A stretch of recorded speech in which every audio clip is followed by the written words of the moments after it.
नमस्ते विद्यार्थी मित्रांनो. मी आज तू झाला सुमुख समाजाचा नायक ज.वी. पवार लिखित या कवितेमध्ये तुमचं स्वागत करतो. कविते संग्रह आहे नाके बंदी.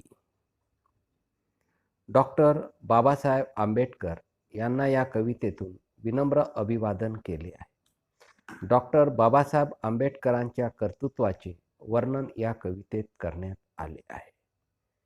जेव्हा डॉक्टर बाबासाहेब आंबेडकर यांनी समाज परिवर्तनासाठी चळवळ सुरू केली, त्यावेळेस बहिष्कृत समाज हा अन्यायात खितपत पडलेला होता.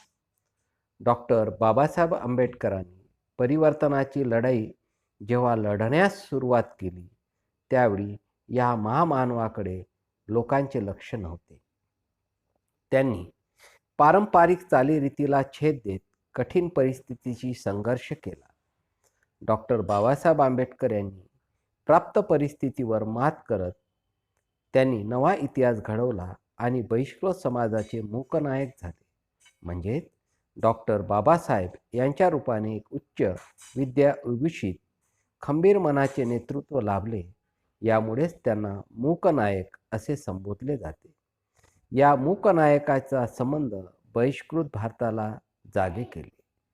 डॉक्टर बाबासाहेब आंबेडकर यांनी आपल्या सखोल अशा ज्ञानाच्या बळावर अन्यायाच्या विरोधात संघर्ष केला.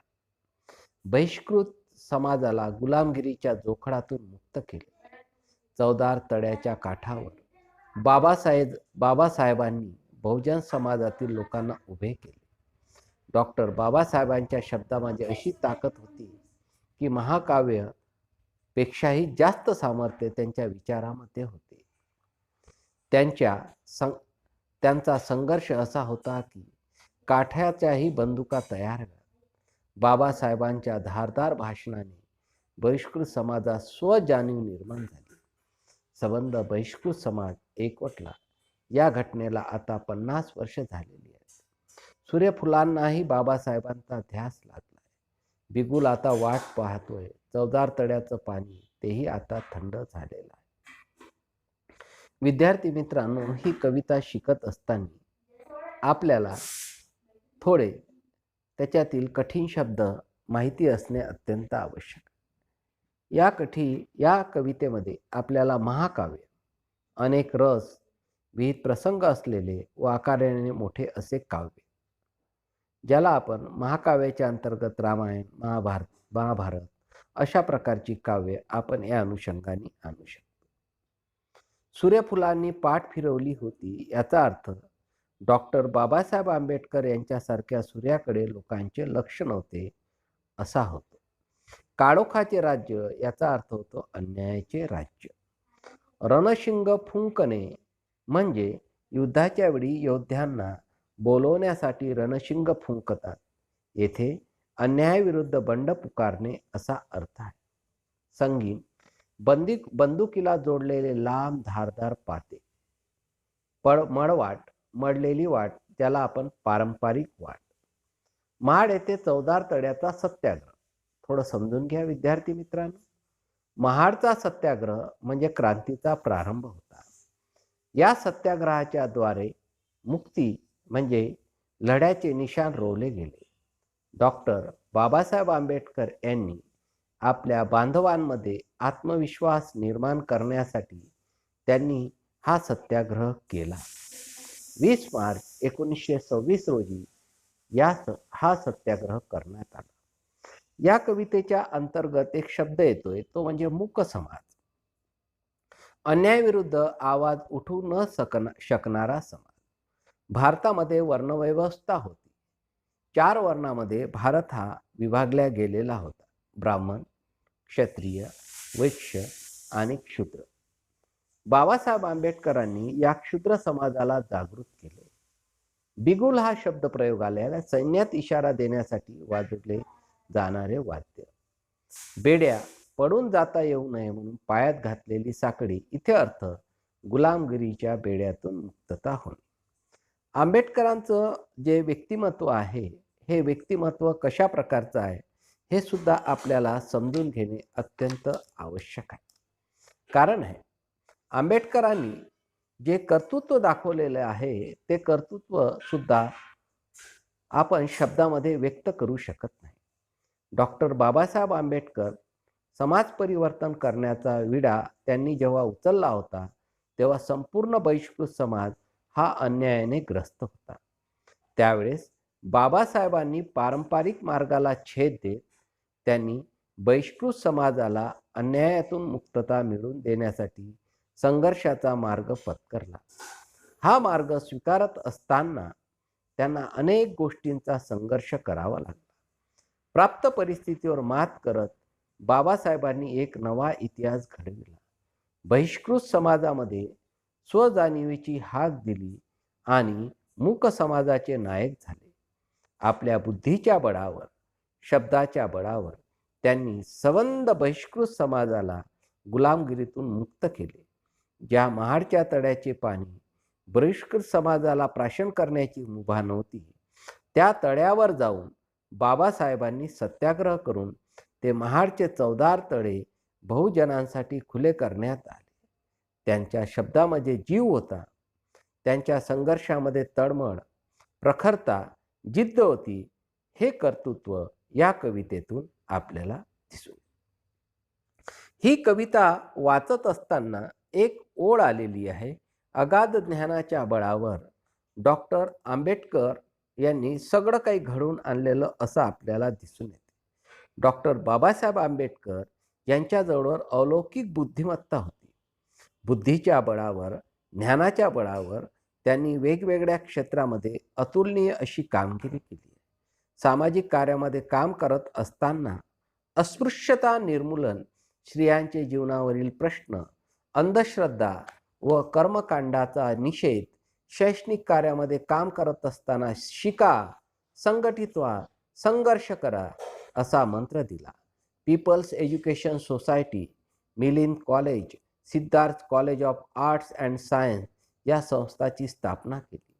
राजकीय कार्य करत असताना गोलमेज परिषदा, पुणे करार, स्वतंत्र मजदूर पक्षाची स्थापना, अशा प्रकारे डॉक्टर बाबासाहेब आंबेडकर यांनी अगाध अशा ज्ञानाच्या बळावर वेगवेगळ्या क्षेत्रामध्ये आपल्या कार्याचा ठसा उमटवलेला आहे असं आपल्याला दिसून येते.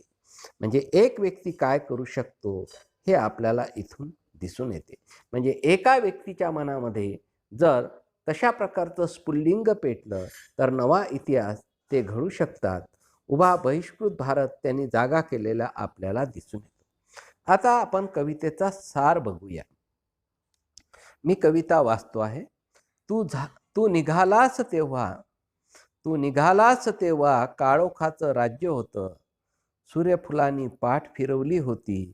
मळ वाटेने जायचे नाकारलेस तेव्हा खाच खडग्यांनी तुझे स्वागत केले. तू झालास परिस्थितीवर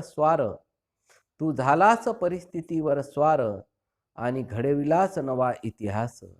तू झालास मूक समाजाचा नायक आणि जागा केलास उभा बहिष्कृत भारत.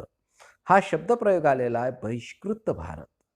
बहिष्कृत भारत म्हणजे जे क्षुद्र समाजातील लोक होते, ज्यांना 20 प्रकारचे सामाजिक अधिकार हे नाकारले गेले होते, अशा व्यक्तींचा भारत त्यांनी उभा केलेला होता. तू फुंकलेस रणशिंग अगाध ज्ञानाच्या बळावर. अगाध ज्ञानाच्या बळावर तू तोडल्यास गुलामांच्या पायातले बेड्या आणि केले उभे 14 तळ्याच्या काठावर. युद्धात जवांना उभे करावे तसे. तुझे शब्द जसे की महाकाव्ये तुझ्या पायाजवळ गडून पडावे. तुझा संघर्ष असा की काठ्यांच्या संगिनी व्हाव्या. संगिनी याचा अर्थ विद्यार्थी मित्रांनो, आपल्या ज्या बंदुका असतात त्याच्यासमोर जे धारदार चाकू लावला असतो त्याला संगिनी म्हणतात. तुझ्या डरकाळीने हादरलं आकाश, डचमडली पृथ्वी आणि बघता बघता 14 तळ्याला आग लागली. आज 50 वर्षांनी अनुभवतोय सूर्यफुले तुझा ध्यास घेताय. आज 50 वर्षांनी अनुभवतोय सूर्यफुले तुझा ध्यास घेताय. बिगुल प्रतीक्षा करतोय 14 तळ्याचं पाणी, तेही आता थंड झालेलं आपल्याला दिसून. 14 तळे हे एक प्रतीक आहे. त्यांनी केलेला लढा याचा अर्थ अन्यायाशी झुंज, विषमतेविरोधी केलेलं ते प्रचंड मोठ्या प्रकारचं बंड असलेलं आपल्याला दिसून येतं. पुन्हा आपण आता कवितेचा अर्थ बघणार आहोत. तू निघालास तेव्हा काळोखाचं राज्य होतं. सूर्यफुलांनी पाठ फिरविली होती. मळवटेने जायचे नाकारलेस तेव्हा खाच खळग्यांनी तुझे स्वागत केले.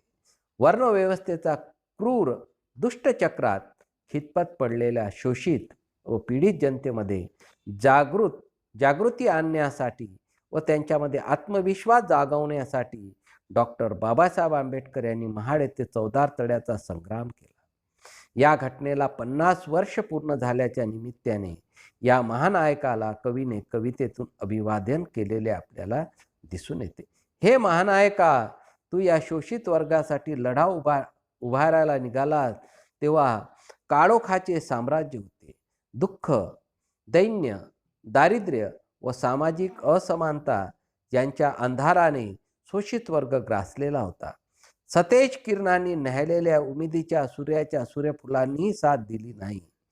तू एकाकी होतास तरी डगमगला नाहीस. तू बुरसटलेल्या विचारच्या पारंपरिक वाटेने जायचे नाकारलेस. नव विचारांचा जागृतीचा मार्ग खाच खडक्यांनी भरलेला विषय खडतर होता. खड्ड्यांनी म्हणजे अनेक अडचणींनी तुझे स्वागत केले.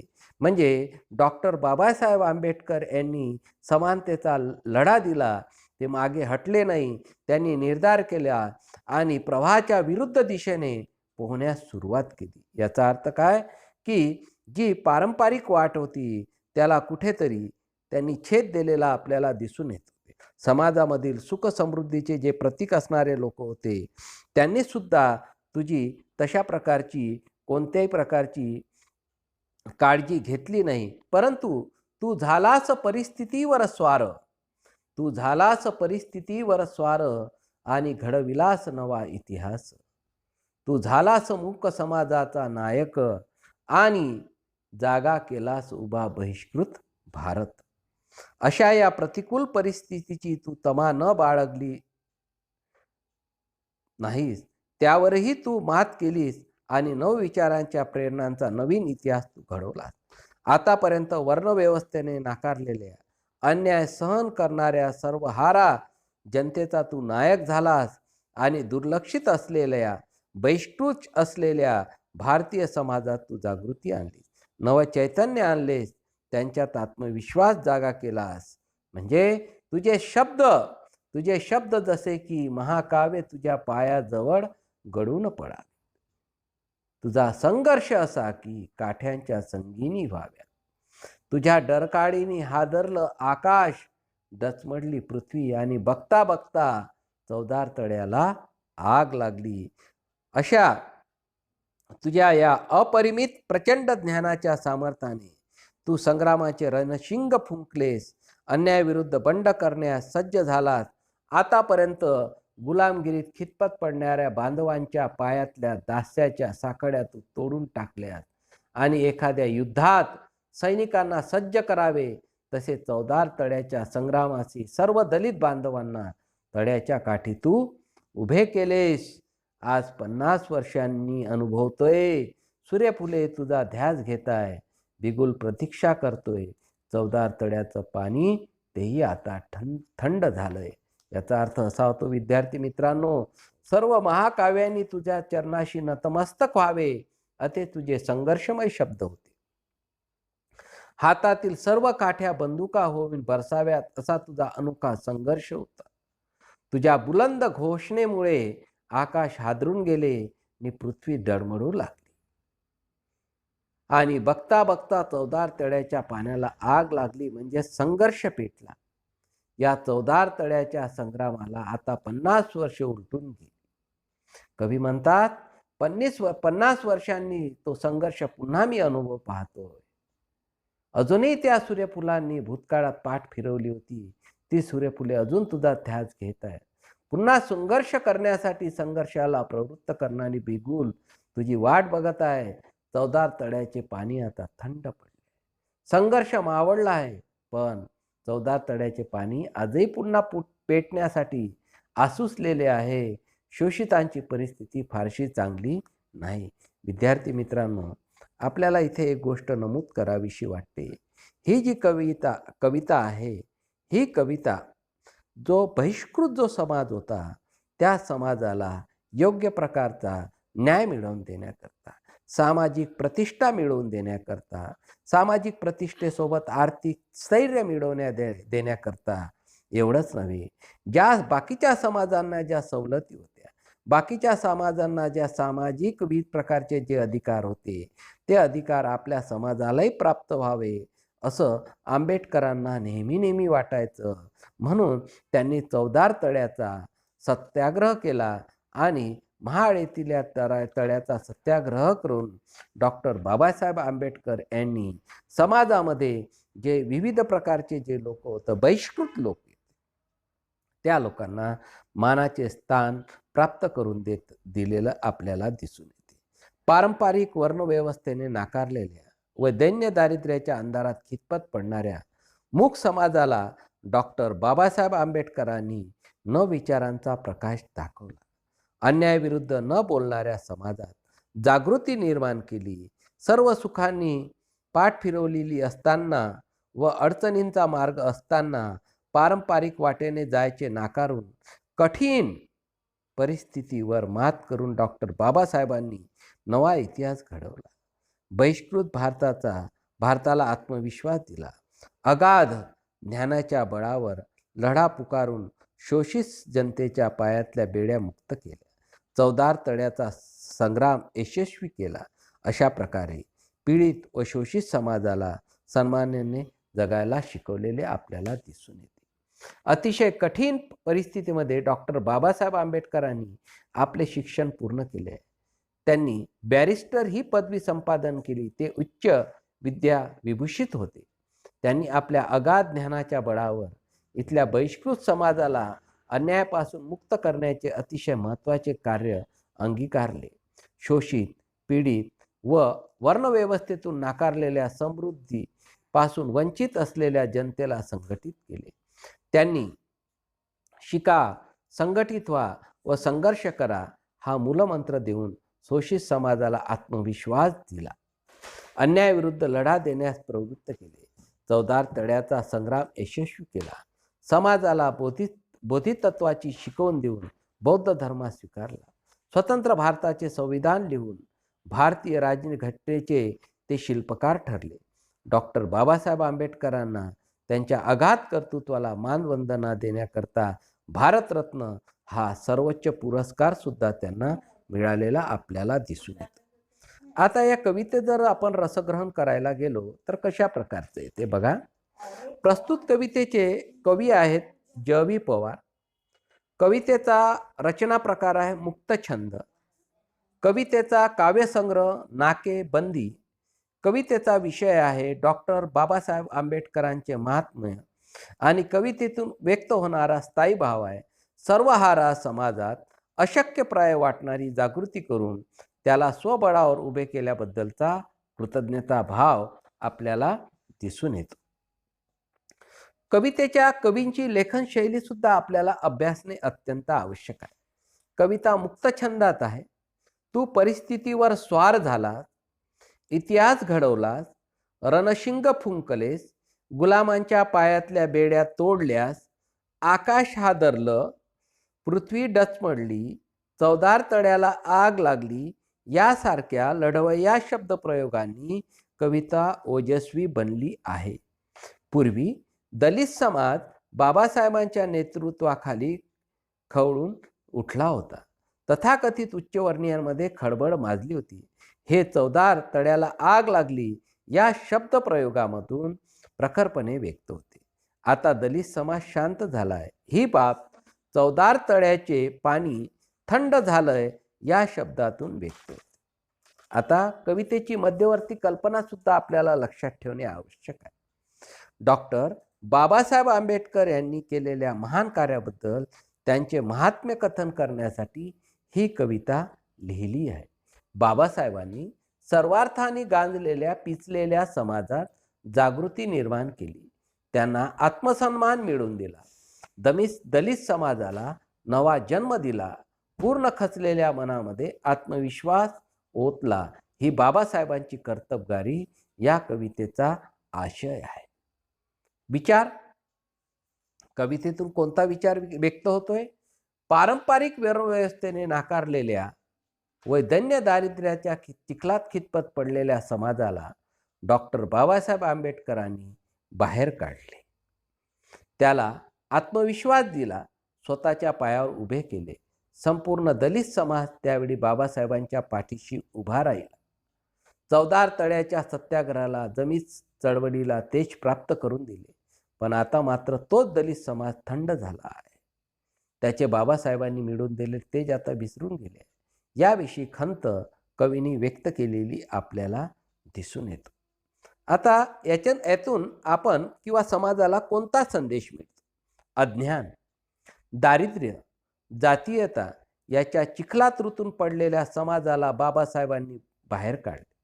त्याला पृथ्वीच्या पाठीवर सन्मान मिळवून दिला, प्रखर आत्मविश्वास दिला. या लढ्याच्या काळात दलितांनी बाबासाहेबांना पूर्ण साथ दिली.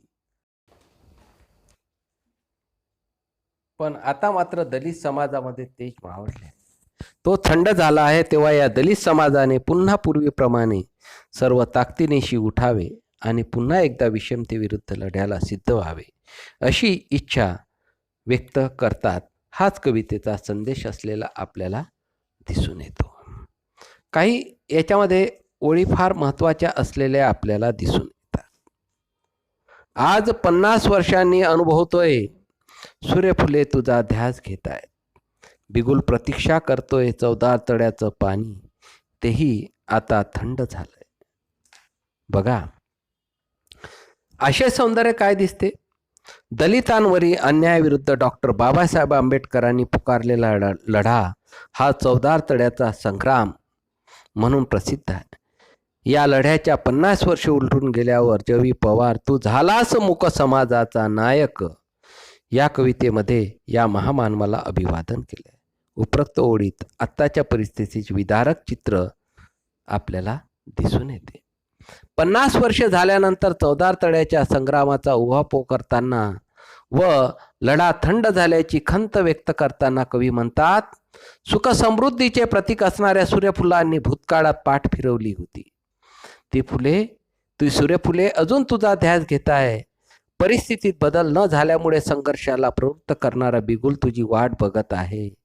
चवदार तळ्याचे पाणी आता थंड पडले आहे. संघर्ष मावळला आहे, तरी पुन्हा पेटण्यासाठी पाणी आसुसलेले आहे. भाषिक कौशल्य काय दिसतात? ही कविता मुक्त छंदात आहे, मुक्त शैली आहे. यामुळे भावनांचे व विचारांचे थेट प्रसारण योग्य शब्दात झाले आहे. सूर्यफुले व बिगुल या प्रतीकामुळे आशय घनता वाढलेली आहे.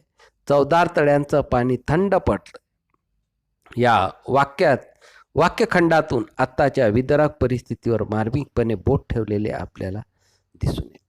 अशा आशयाची ही सर्वसमावेशक डॉक्टर बाबासाहेब भीमराव आंबेडकर यांच्या कर्तृत्वाला मानवंदना देण्यासाठी श्री ज.वी. पवार यांनी मुक्त छंदामध्ये लिहिलेली ही कविता आहे. कवितेचं शीर्षक त्यांनी दिलेलं आहे, तू झालास मूक समाजाचा नायक. आणि या शीर्षकामध्ये सर्व काही दडलेलं आपल्याला दिसून येते. विद्यार्थी मित्रांनो, काय दिसते की जो मूक समाज, जो बहिष्कृत समाज, जो चातुर्वर्ण्य पद्धतीमध्ये आपल्याला खितपत पडलेला दिसून येतोय, त्या क्षुद्र समाजाला त्यांनी जागृत केलेला आपल्याला दिसून येते. आणि या वंचितांच्या लढ्यासाठी ते पेटून उठलेले आपल्याला आढळून येतात. म्हणून विद्यार्थी मित्रांनो, या महामानवाला आपण इथे अभिवादन करूया, ज्यांनी विषमतेविरुद्ध बंड पुकारलंय, समानतेसाठी लढा केलाय आणि तो मागे सुद्धा घेतलाय नाही, असा निर्धार आंबेडकरांनी केला होता. अशा महामानवाला अभिवादन करून मी माझे निवेदन संपवतो.